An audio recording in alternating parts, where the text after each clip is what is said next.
Mga kapuso malapit sa ismil ka pulis kag force multiplier siga deploy agud mapasiguro ang kalinong kagatawhay sa Dinagyang Festival 2026. Si Julius Bilacaol nakatutok. Handom sang otoridad nga mangin malinong kag matawhay ang Dinagyang Festival 2026. Kag para ini malabot, malapit sa ismil ka personnel ang ika-deploy para magbantay sa kahiwatan. Suno sa Security Task Group Dinagyang 2026, 3,800 sa mga ini ang police personnel.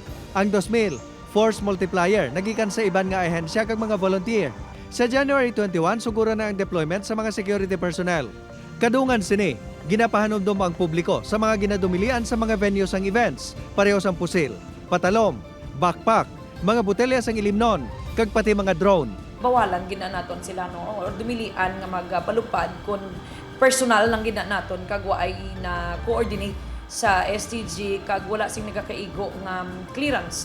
Kaangon sa pagdumili sa paglagaw sa mga tawo nga may dala nga pusil, magasugod na ang gun ban sa January 15 sang kaagahon, tubtob sa January 25. Continuous ang aton iya nga mga police operations including checkpoints. It's part of our security measures mano. Pahanumdom sang kapulisan magluwas sa mga ginadumilian. Dapat sundon man sang publiko ang mga pagsulundan base sa mga ordinansa sang Iloilo City. Pareho sa pagdumili sa pagpanigarilyo, pagpanglapta sang basura, kag pagpabilin sang katinlo sa lugar. Upod kay Cirilo Rendoque, Julius Bilacaol. 1. Western Visayas.